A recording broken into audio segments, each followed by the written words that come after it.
orang yang secara fisik itu kurang, ketika melamar biasanya tuh kebanyakan ditolak. Dan ketika masuk di perusahaan saya, yang saya butuhkan itu mohon maaf, bukan hasil kerjanya. Satu semangatnya, yang kedua doanya. Assalamualaikum warahmatullahi wabarakatuh. Berjumpa lagi dengan saya Syahid Mujtahidi tentunya dalam program Madura Podcast.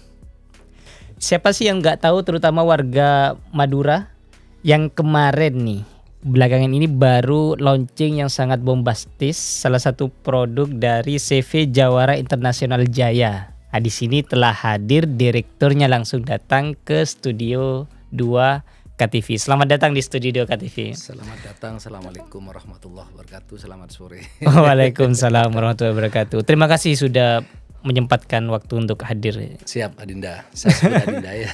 Iya, gak apa-apa, gak masalah. Karena umurnya jauh dan juga pantas lah disebut Adinda. Siap. Siap. Oh iya, kemarin bisa bombastis gitu ya launchingnya. Iya, pertama kalau ini pengusaha pertama kali atau beberapa kalinya pengusaha tembakau yang kesini nih? Pertama kalau tembakau. Oh, tembakau. Tembakau pertama. Pertama saya itu sebetulnya tidak pantas untuk duduk di sini sebagai pengusaha yang pertama duduk di podcast ini. Namun begitu, karena saya itu diundang, kata agama itu kalau diundang kan wajib hadir. Siap. Kemudian kalau misalnya dikatakan sebombastik itu, saya sebetulnya pertama tidak merasa bahwa itu acara itu bombastis. Cuman sebelum acara itu akan dimulai, saya itu punya produk, dan produk itu mau saya launching. Saya kumpulkan beberapa tim, divisi saya kumpulkan. Setelah dikumpulkan, ini gimana caranya untuk launching begitu. Pertama ada beberapa pilihan. Pilihan itu ada di hotel, kemudian yang kedua itu ada di alam terbuka, yang ketiga itu ada di gudang atau di tempat kami itu, kemudian selanjutnya itu ada di lapangan terbuka, dan yang terakhir saya pilih yang tengah-tengah karena tempat itu bisa menampung untuk banyak orang. Rencana awal. Sorry, kenapa pilih di aula? Bukan aula sih namanya. Agak tertutup ya. Iya, agak tertutup. Kan kalau bicara soal bisa menampung banyak orang, terbuka juga bisa menampung banyak orang. Betul. Jadi ada beberapa pilihan yang disampaikan oleh tim kepada kami bahwa enak terbuka, kata istri saya. Kemudian ada yang bilang enak tertutup di hotel, begitu kan. Kemudian saya cari, ngutus tim untuk cari hotel. Ternyata hotel itu maksimal kapasitasnya itu di angka 200 sampai 400. Kemudian setelah itu di lapangan, dengan kalau misalnya lapangan nih dengan asumsi bahwa lapangan itu 100 kali 100 atau 1 hektar, maka minimal yang datang itu kalau kelihatan biar besar, kelihatannya itu harus di angka 4.000 sampai 5.000 orang. Saya pilih tengah-tengah dengan undangan outlet sekitar 2.000, kemudian plus undangan lainnya sekitar 2.100 sampai 2.400. Saya milih tempat yang di dalam itu ada tempat, di luar itu masih ada tempat terbuka. Jadi semi. Kalau misalnya di hotel cukup di ruangannya, kalau keluar udah gak bisa. Nah, saya cari tempat, kemudian tempat itu di halamannya itu luas, sehingga kalau misalnya itu masih banyak yang datang, outlet yang datang, kebetulan kami itu sudah kerjasama dengan 1.868 outlet pada saat di launching. Kalau sekarang sudah lebih 2.000 outlet yang sudah kerjasama dengan kita. Di awal waktu launching berapa? 1.886 outlet yang diundang pada saat itu. Kemudian yang hadir karena banyak yang jauh pada saat itu sekitar 800 outlet. Nah, ditambah undangan dan lain-lain, jadi yang datang kemarin itu sekitar 1.000 sampai 1.500 orang. Nah, dikatakan bombastik pada saat itu mungkin karena tempatnya itu semi. Kalau masukkan di lapangan itu sedikit. Iya. Tapi kalau misalnya di gedung agak meluap. Jadi itu dianggap bombastik mungkin seperti itu. Dan juga meriah. dan juga meriah. Juga Kata meriah. orang sih, kalau saya karena ini adalah pertama kali saya mengadakan launching produk itu, karena juga saya sebagai pertama kali jadi pengusaha, saya nganggap acara ini sebetulnya bukan harus meriah, tapi harus sukses pelaksanaannya. Harus sukses awalnya. Awalnya, yang penting sukses. Undangannya siapa, saya bilang ke tim bahwa ini akan diundang, ini akan diundang, ini akan diundang. Kemudian audiennya siapa? Outlet. Pelaksananya siapa? Kita. Terundang itu siapa? Forkopimda, Forkopimka. Kemudian Forkopimka itu ada 2 di Kecamatan Telanakan karena tempat untuk melakukan launching. Forkopimka di Kecamatan Palengaan karena tempat usaha saya. Forkopimka di Desa Waru karena desa Takasir Lao, Kecamatan Waru karena saya domisilinya di sana orang tua saya. Jadi 3 Forkopimka itu diundang.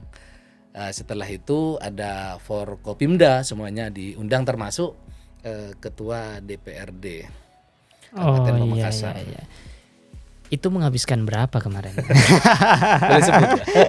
Gak masalah. Jadi awal kita itu jadi Siapa tahu ada orang yang ingin mengkonsep acara semeriah itu, jadi dia setidaknya kan tahu pandangan. Oh, berarti berkisar sekian. sebelumnya saya nggak pernah ngomong nih, cuman pertama kali ngomong. Jadi kemarin itu saya bilang estimasi dana ke tim itu udahlah 100 kata saya awal. Kemudian gedung berapa katanya. Gedung itu 40. Nah, untuk apa namanya? Untuk hadiah saja sudah 47 juta selain umroh. Iya. Oh, berarti ada hadiah umroh kemarin. Ada hadiah umroh. Ada hadiah umroh. Kemudian total kemarin itu sekitar 250 sampai 270-an. 250 sampai 270-an. Kok masih berkisar, berarti belum dihitung secara pasti. Ada beberapa tanda kutip iklan yang belum terbayar. Oh.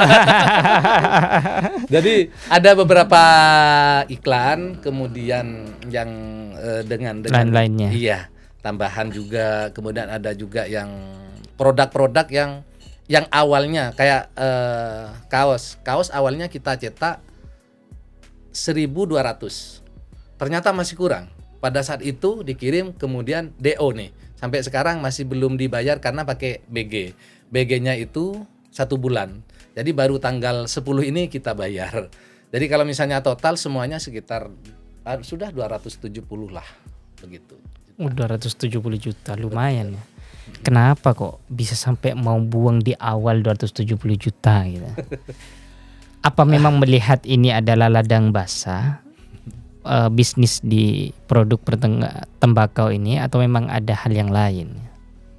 Kok bisa sampai langsung mau buat acara yang sebesar itu, Bang? Ini kan baru di awal ya. Betul. Baru launching. Betul.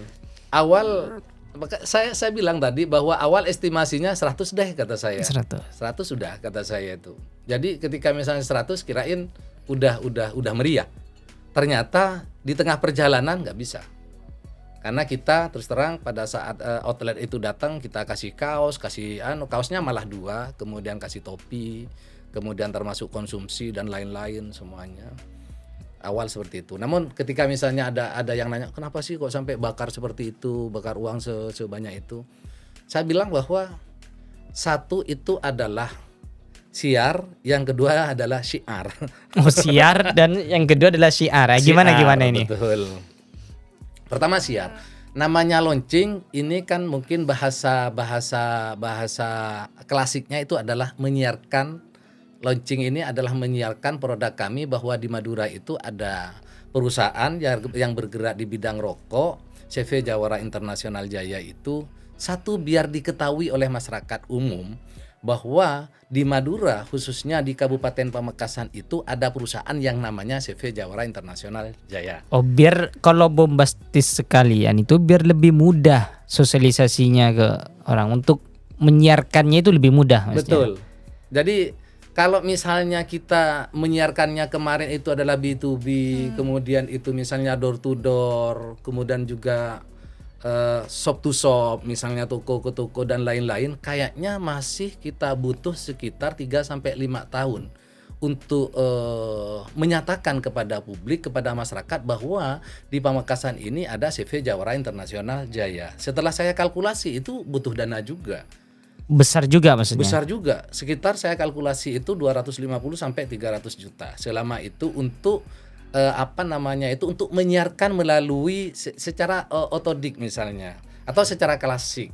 Misalnya, di situ ada ini, kemudian di template, kemudian juga ada baleho dan lain-lain. Itu butuh waktu yang sangat lama. Kalau syiarnya apa? Syiarnya itu saya kemas pada saat itu, ayolah ke tim saya bilang, ini syiar tapi jangan melulu syiar. Saya pingin ini syiar ini urusan dunia, kata saya itu. Harusnya syiar juga, ada syiar, ada syiar.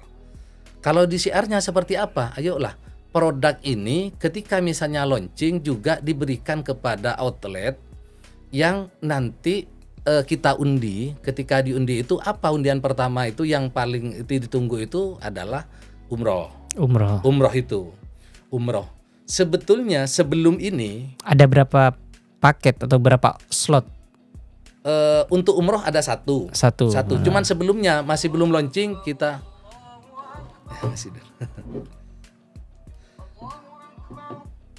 Jadi untuk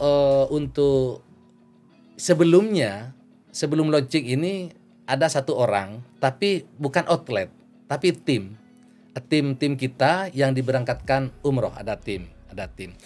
Pada saat launching ini kemasannya apa supaya orang itu datang ke sana tidak hanya ingin mendapatkan kaos, ingin mendapatkan topi, ingin mendapatkan produk, ingin mengenal produk dan ingin mengenali produk. Saya juga ke sana. Jadi ada syiar juga, yaitu untuk umroh.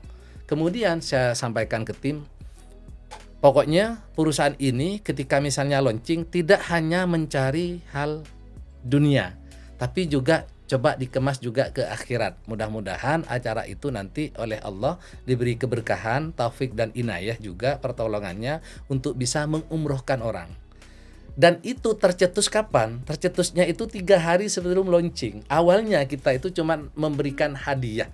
Di antaranya itu ada TV itu kalau nggak salah ada 3. Kemudian ada dispenser juga. Jumlah keseluruhan pada saat itu 47 sampai 50 juta. Berarti konsepnya itu semacam kayak JJS itu ya? Ada kupon terus diundi waktu di jadi outlet yang datang itu kan ada undangan nih. Kemudian di undangan itu ada kupon. Ada kuponnya. Kupon itu dimasukkan ke itu yang tempat. Diundi nanti. Betul. Kemudian setelah diundi itu dapat hadiah utama itu umroh di terakhir acara. Dan itu menelan biaya 270 juta. Betul. Dan itu bisa berpotensi masih bertambah maksudnya. Masih bertambah. Masih bisa bertambah bisa sampai 300 sampai. Betul. Apa yang ada di ekspektasi atau bayangan selain soal menyiarkan? Tentu kan seorang pembisnis kalkulasinya harus jelas nih kan. Betul. Kalau di pandangan saya ngeluarkan satu HP sekiranya mendapatkan 2, 3, 4, 5 HP. Iya. Mengeluarkan uang yang hampir 300 juta ini emang kalkulasinya gimana? Kalau hanya dengan menyiarkan sama mensiarkan tadi. Oke. Kalau pengusaha atau pebisnis hitungannya bisnis. Setelah saya mendapatkan siar dan syiar, maka saya juga mengkalkulasi dengan jumlah 200 sekian juta atau hampir 300 juta itu dikeluarkan, kemudian kapan uang itu akan kembali, begitu kan? Saya analisa setelah siar seperti itu, alhamdulillah launching nggak sampai 1 minggu ada yang kontrak. Ada yang kontrak perusahaan saya, produk saya ada satu produk yang dikontrak 300 karton per bulan. Per bulan. Per bulan 300 karton yang sebelumnya dia tidak pernah kenal kami. 300 karton tiap bulan itu setiap 125 karton saya untungnya itu 125 juta. Jadi kalau misalnya 300 karton karena itu diambilnya 125 karton, kemudian 50 karton itu di terakhir. Tiap bulan saya mendapatkan untung di situ yang dikeluarkan 300 juta di awal kayaknya berat. Alhamdulillah sekarang ada kontrak 300 karton langsung pada saat itu nggak sampai 1 minggu. Berarti sekarang sedang berjalan. Sedang berjalan dan sekarang itu sudah diambil yang 125 karton kemarin. Sorry. Itu di luar dugaan atau itu memang bidikan? Saya tanpa menduga bahwa itu akan terjadi. Oke, berarti itu adalah bonus. Bonus dari siar dan siar mungkin. Oh iya, bonus dari siar dan siar. Betul. Yang berdasarkan kalkulasi apa nih sebenarnya? Seandainya bonus itu tidak ada nih. Seandainya namanya juga pengusaha. Saya kalau mengeluarkan sekian, ini namanya siar. Pasti kalkulasinya itu pasti ada funding, ada orang yang datang untuk tambah mengenal produk. Kemudian kalau misalnya produk ini sudah di launching seperti itu, pertama funding itu akan mengatakan bahwa perusahaan ini bukan perusahaan bukan perusahaan abal-abal. Yang kedua, tidak mungkin produk ini akan di launching kalau misalnya ini bukan produk terbaik. Oh, berarti ini lebih terhadap jangkauannya biar lebih luas. Betul. Dengan bombastis acara tersebut dan juga penguatan brand. Betul. Oh, siap. Dipahami. Kalau launchingnya aja sudah hampir 300 juta, emang mempersiapkan uang berapa untuk bangun bisnis ini? Berarti kan nggak akan main-main kan, nggak akan mungkin hanya cuma 500 juta modalnya 1M gitu. Betul. Kan nggak mungkin bangun usaha 1M terus promosi di awal launchingnya hampir sepertiga, seperempat lah. Miliar ya. Kan nggak mungkin kayaknya. Betul. Berapa sebenarnya yang dipersiapkan? Saya awal kenal dengan beberapa pengusaha rokok pernah bilang seperti ini, yang membuat saya khawatir pada saat itu. Kalau kamu mau main rokok, uang 1 miliar itu cuman dibakar. Cuman dibakar. Kemudian awal saya tidak percaya bahwa pengusaha rokok itu membakar uang. Rokok kan memang dibakar. Iya betul. Jadi rokok itu memang dibakar. Betul, ya. Jadi awal saya agak percaya bahwa untuk mengenalkan produk kita, jadi dia itu bilang kalau cuma 1 miliar itu cuma dibakar. Artinya apa? Kalau kamu cuma punya uang 1 miliar, jangan coba-coba menjadi dan masuk ke pengusaha rokok atau ke dunia rokok. Iya. Kemudian kalau ditanya nih berapa dana yang sudah dikeluarkan sebagai pengusaha. Kalau misalnya selain mesin, kalau misalnya kita agak bicara mesin, cukuplah kalau misalnya di angka 1 sampai 2 miliar. Tapi satu item produk paling enggak kita 400 sampai 500 juta. Sekarang kita ada 9 produk yang sudah jalan. 9 produk yang sudah jalan. Kalau misalnya mesin, satu mesin itu ada di angka 27 sampai 4,2 miliar tergantung dari merek dan dari mana mesin itu made in mana begitu kan, atau diproduksi di mana begitu kan. Kan ada Cina, ada India, ada Abu Dhabi dan juga ada Jerman. Kalau sudah menyentuh ini, jadi duit 10 miliar itu hanya mendapatkan 3 mesin. 3 mesinnya saja. 3 mesin. 3 mesin itu biasanya difungsikan untuk produksi berapa batang? Kalau di mesin reguler dan mil, sepengalaman saya, mungkin pengusaha yang lain itu berbeda, mungkin setiap mesin bisa 7 kintal sampai 1 ton 1 sip, misalnya 1 hari. Nah, mendapatkan berapa? Setiap 1 ton itu mendapatkan sekitar 250 karton. Iya. Berarti berapa sebenarnya yang dipersiapkan untuk bangun usaha ini? Gak nyebut soalnya. Saya persiapan awal saya masih 2-3 M lah. Tapi kalau sekarang sudah aset-aset perusahaan itu sekitar 10-15 M. 10-15 M itu yang hasil dari persiapan atau hasil dari usahanya juga? Hasil dari usaha sampai sekarang saya masih yang terasa itu adalah yang kontrak yang kemarin 300 karton. Oh, berarti itu sebenarnya memang modal yang dipersiapkan 10-15 M itu memang uang yang dipersiapkan untuk usaha tersebut. Betul. Oh iya ya, berarti Jadi, banyak juga ya berarti. Iya, seperti itu. Namun untuk misalnya untuk pengusaha yang kretek sekitar berapa 500 juta itu sudah jalan.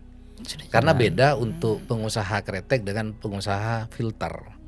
Kalau pengusaha kretek kita cuman memperbanyak atau tergantung dari banyaknya karyawan, linting, packing dan lain-lain. Dengan modal yang dipersiapkan 10 sampai 15 M, kan banyak nih pilihan usaha yang lain. Kok bisa pilih dunia itu? Nah, saya itu awal nggak ada niat untuk masuk ke usaha selain usaha ini.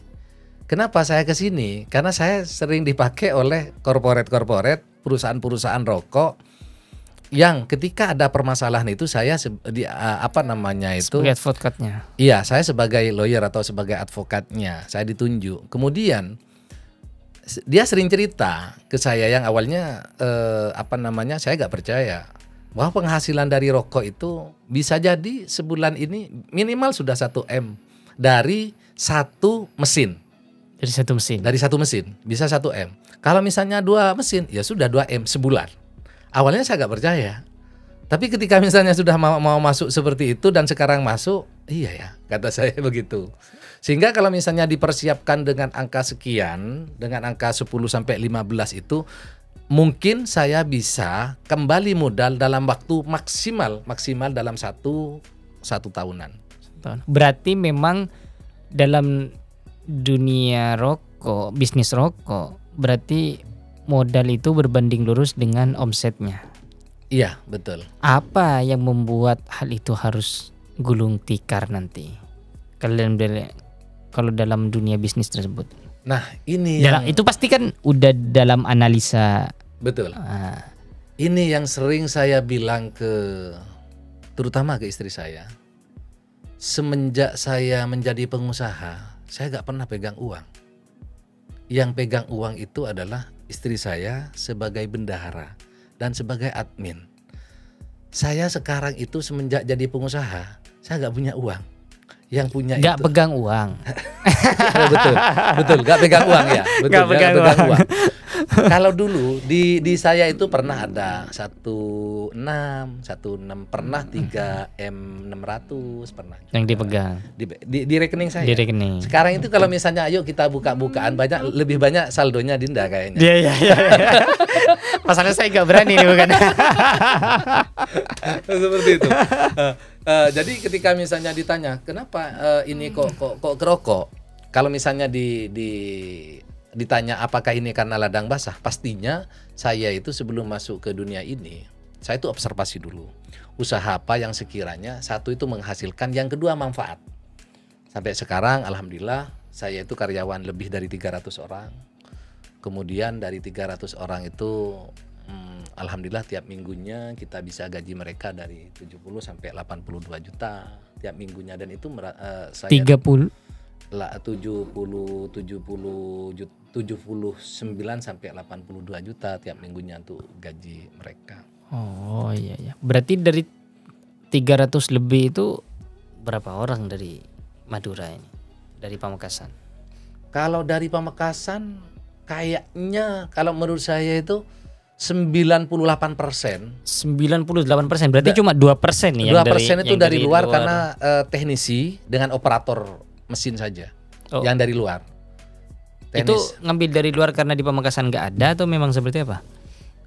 Karena di Pamekasan belum siap. Oh, jadi bukan nggak ada, belum siap. Jadi mesin itu kan kita ambil dari Malang, made in satu itu made in Cina, ada made in India, ada Abu Dhabi juga, kan ada 3 yang dipersiapkan. Dan juga nanti untuk next, saya mohon maaf bukan tidak membutuhkan dari luar, tapi sekarang ada 2 orang yang saya sekolahkan di Malang, di pabrik itu, pabrik yang bikin mesin itu sudah sekitar, setelah launching ada 2 orang yang saya sekolahkan. Nextnya mudah-mudahan tidak ada pekerja dari luar. Apa misinya dengan memilih langkah tersebut? Kalau saya itu mulai dulu pinginnya belajar. Kebetulan yang belajar ke sana itu keluarga, masih satu itu adalah sepupunya ibu, yang kedua itu ponakan sepupu yang sekolahkan di situ. Misinya apa? supaya nanti bahwa di Pamekasan ini selain tenaga linting itu dari Pamekasan, mulai dari teknisi, operator, mechanical dan lain-lain, murni semuanya dari Kabupaten Pamekasan. Kenapa kok pengennya semua dari Kabupaten Pamekasan ini? Saya pingin karena perusahaan ini ada di Pamekasan, dibangun di Pamekasan, maka orang-orang nanti itu yang memegang kompetensi di situ orang Pamekasan. Saya pinginnya seperti itu. Berarti saja. kata kuncinya bukan sebatas orang Pamekasan, tapi orang yang punya kompetensi di bidang tersebut yang dari Pamekasan. Betul. Nah itu yang harus digarisbawahi. Betul, iya. Takut ada orang, saya orang Pamekasan tapi gak dapat kesempatan itu. Kamu punya kompetensi di situ atau tidak gitu maksudnya? Iya, betul. Dan kompetensi itu beda antara perusahaan lain dengan perusahaan Oh, saya. setiap perusahaan punya standar tersendiri. Betul. Untuk menentukan. Iya. Untuk menentukan standar juga, untuk menentukan standar pekerja mana yang bisa diambil atau direkrut gitu ya. Contoh gini, di perusahaan saya ada 3 orang yang mohon maaf yang bisu, yang sebelumnya daftar di mana-mana gak diterima. Itu satu. Yang kedua, ada mohon maaf yang tangannya kok Iya. atau kotol ya kata Iya. orang sini itu ya. Itu ada. Jadi kalau gini, yang sebelumnya dia itu gak pernah diterima di luar. Kemudian yang selanjutnya ada orang yang pengalaman sudah tua, sepuh, bahkan umurnya lebih 60 tahun, yang kalau di perusahaan lain sudah tidak dianggap dia itu Produktif, usia produktif. usianya itu sudah tidak produktif lagi. Dia itu sudah tanda kutip keluar, tapi dia mantan dari tenaga linting dari perusahaan nasional. Akhirnya apa? Masuk. Dan sampai sekarang di kantor saya atau di perusahaan saya tidak pernah menolak orang mau kerja sampai sekarang. Berarti siapa saja yang datang itu Siapa langsung saja dikasih. yang datang, Kalau tiba-tiba berbondong nih banyak orang datang. iya, kemarin itu ada berbondong, ada 12 orang. Kemarin ini ada 12 orang datang ke kantor saya, ya tergantung nanti apa posisi yang masih longgar tanda kutip. Seperti misalnya sekarang kami butuh tenaga linting berapapun jumlahnya saya butuh. Kemudian yang kedua tenaga packing. Dan saat ini perusahaan kami itu sedang membangun gudang, karena yang gudang kemarin itu sudah tidak cukup, maka saya itu bangun gudang lagi, di atasnya lagi itu 24 kali 58 meter yang sekarang itu sedang digarap. Mudah-mudahan dalam waktu dekat atau 2-3 bulan ini sudah bisa selesai dan bisa merekrut orang-orang lebih banyak lagi. Dari sekian tadi yang disebutkan, sudah ada yang lanjut usia, sudah ada yang secara physically kurang sempurna. Kenapa masih dipilih? Apa memang karena gak ada orang lain atau seperti apa? Enggak. Kenapa?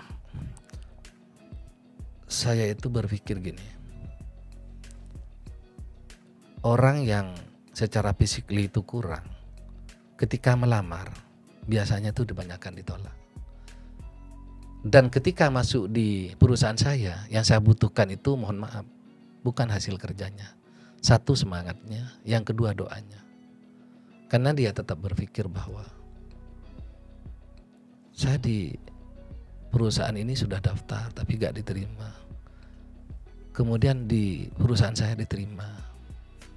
Saya tuh berpikir bahwa orang ini harus dikasih kesempatan. Selain dikasih kesempatan, semangatnya dia untuk bekerja itu sama dengan orang yang mempunyai fisik yang sempurna tanda kutip. Maka dari itu saya tekankan ke orang-orang, utamanya divisi perekrutan. Kalau misalnya ada orang yang, mohon maaf, ada yang kekurangan, lebih dahulukan orang itu. Saya bilang seperti itu. Dan alhamdulillah sekarang ketika misalnya ada yang daftar dengan fisik yang kurang, kami wajib menerima. Wajib menerima. Dan kalau misalnya ditolak sampai ketahuan saya, maka yang nolak itu bukan saya berhentikan, saya kasih perhatian. Itu. Iya. Ini yang penting untuk dicontoh juga oleh perusahaan-perusahaan lain, dalam artian agar tidak memandang kapasitas seseorang itu hanya sebatas dari fisiknya. Betul. Tapi karena di situ ada sisi lain, seperti kayak semangat, dia punya semangat yang kuat. Terus yang tidak kalah pentingnya juga, pasti ketika sering ditolak di tempat yang lain, doanya akan lebih meningkat lagi. Dan itu yang diharapkan. Betul. Oh siap. Ini yang menarik.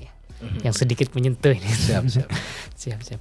Terus ke depan apa nih rencana pengembangan dari CV Jawaram? Perusahaan ini dibangun atas dasar semangat. Yang kedua itu, kalau perusahaan ingin berkembang, maka harus ada inovasi. Inovasi apa yang kami lakukan? Di awal kita sudah berinovasi di awal. Contoh, perusahaan saya ini kenapa langsung bergerak di bidang herbalife atau di rokok herbal? Karena kompetitor masih sedikit. Jadi ada produk-produk yang herbal itu ada cuma 3-4 perusahaan yang bergerak di bidang herbal.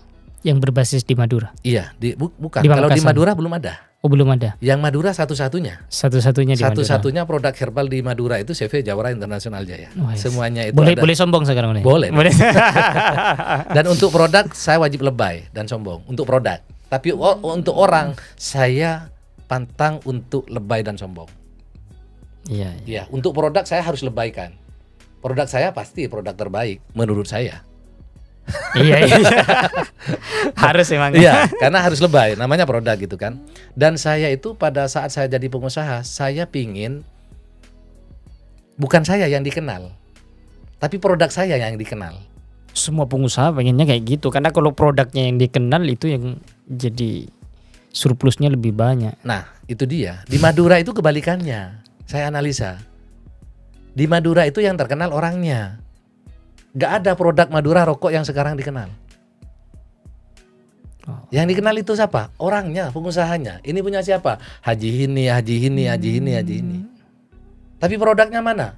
Gak ada. Coba ke toko, mau beli produk ini. Gak ada. Yang ada apa? Produknya Haji siapa? Gitu loh. Sedangkan produk nasional itu, rokok tanda kutip karena saya bicara masalah rokok, adalah yang dikenal itu adalah produknya. Contoh adalah salah satu perusahaan yang orangnya kalau misalnya gak suka ke pengusahanya, dia tidak akan beli. Contoh, mohon maaf, karena yang punya orang keturunan misalnya. Ya. Sekarang rokok-rokok yang beredar di Madura itu adalah semuanya milik orang keturunan yang untuk kelas A. Kenapa masih dibeli? Karena dia gak kenal ke pemiliknya, gak tahu ke pemiliknya. Padahal pemiliknya itu adalah orang keturunan atau Chinese. Ini disclaimer ya. Ini untuk beberapa tipe-tipe pembeli. Bukan semuanya kan berarti kan. Kalau menurut yang saya, memperhatikan kayak gitu. Enggak juga. Kalau misalnya orang itu benci ke saya, maka nanti produknya juga akan dibenci. Oh, itu sebenarnya yang dimaksud tadi keturunan adalah sebagai analogi dari kalau yang dikenal adalah pemiliknya. Analoginya aja. Betul. Iya. Jadi kalau misalnya yang dikenal itu adalah pemiliknya, bukan produknya, maka ketika pemiliknya dibenci, maka produknya tidak ada juga beli. Bisa keikut juga ya. Iya. Begitu juga sebaliknya. Kalau misalnya produknya itu yang disenangi, pemiliknya siapapun gak ada masalah. Sampai sekarang ayo, jamu-jamu misalnya. Mohon maaf. Pemiliknya gak ada, mohon maaf. Bukan masalah ini antara diskriminasi antara pribumi dan non pribumi. Nggak ada sampai sekarang produk pribumi itu yang booming. Kenapa? Karena kebanyakan, mohon maaf dengan segala hormat, pribumi itu kepingin yang terkenal itu adalah pemiliknya, bukan produknya. Dalam pandangan Bapak? Iya, dalam pandangan saya. Dalam pandangan saya. Contoh, kenapa saya boomingkan ini adalah produk? Saya boomingkan itu produk, bukan saya. Tentunya saya sebagai lawyer banyak juga yang suka, banyak juga yang nggak suka. Iya, paham. Betul kan? Ketika misalnya orang yang suka ke saya mengeluarkan produk, mungkin akan beli karena merasakan. Begitu juga yang nggak suka ke saya, ketika diketahui rokok ini milik saya, meskipun enak, wis lah nggak usah beli. Ini punya Alfian, bener nggak? Iya. Jadi saya mengeluarkan produk. Jadi yang dikenalkan itu adalah produk. Begitu. Jadi saya itu kenal dengan beberapa supervisor dari perusahaan rokok itu bilang ke saya, satu, kalau mau produknya itu bertahan, satu coba dikritik, jangan difilter. Yang kedua, kenalkan produknya, jangan orangnya. Karena kalau misalnya orangnya ketika tidak ada, kekuatan manusia itu kan dibatasi oleh 3 hal. Satu sakit, yang satu itu ngantuk, yang kedua sakit, yang ketiga mati. Ngantuk saja sebagian kekuatannya hilang. Sakit separuh dari kekuatannya tidak ada. Kalau mati, kekuatannya semuanya hilang. Nah, ketika bicara orang selesai pada saat mati, ya sudah selesai. Tapi kalau produk, mohon maaf, ketika orangnya tidak ada, produknya tetap jalan. Iya, tapi ada orang-orang tertentu yang walaupun wafat kekuatan masanya tetap. Nah, itu produk. Itu produk. Itu produk. Itu berarti brand ketokohannya udah kuat. Iya. Ya. Jadi kalau misalnya orang misalnya mohon maaf, kalau misalnya kita ke orangnya, maka ketika tidak ada selesai. Begitu. Jadi menurut analisa saya, maka saya harus ketika misalnya launching produk ini, yang launching itu atau yang dikenalkan itu adalah produknya. Nggak ke orangnya. Siap. Terakhir, apa nih yang mau disampaikan terhadap outlet-outlet yang sudah kerjasama dengan? Pertama begini, jadi terima kasih atas kerjasama yang baik. Kemudian terima kasih atas kepercayaannya yang diberikan oleh para outlet, para penikmat produk CV Jawara Internasional. Terima kasih. Kemudian yang kedua, mohon maaf apabila produk kami itu ada kekurangan. Tentunya karena ini adalah saya pengusaha baru, produk ini masih baru, tentunya kami sadar bahwa di situ banyak kekurangan. Dan dari kekurangan itu, insya Allah saya akan menambal kekurangan itu ditambahi dengan suatu yang baik ke depannya. Untuk selanjutnya, karena ini adalah perusahaan, ayo ketika misalnya ada kritikan, sampaikan kepada kami. Ketika ada kebaikan, sampaikan kepada teman-teman yang lain. Ya, sahabat KTV, dari perbincangan kali ini yang sangat menarik tadi, dan ini penting untuk dijadikan pelajaran bagi semua pemirsa dari KTV, ialah kita ini tidak boleh memandang orang yang punya keterbatasan itu dengan sebelah mata. Karena terkadang keterbatasannya tersebut itu yang bisa menjadi kekuatannya untuk bisa terus lebih baik. Salah satunya adalah seperti yang dicontohkan tadi, bahwa orang yang punya keterbatasan tersebut ternyata mereka punya 2 kekuatan. Kekuatan semangat yang sangat berlipat untuk membuktikan bahwa dirinya itu bisa ketimbang orang-orang yang memang sempurna. Terus yang kedua, kekuatan doa. Nah, ini kekuatan spiritual yang patut juga harus dijaga dan bisa menjadi kunci untuk kesuksesan. Saya Syahid Mujitahidi undur diri. Wassalamualaikum warahmatullahi wabarakatuh. Waalaikumsalam warahmatullahi wabarakatuh.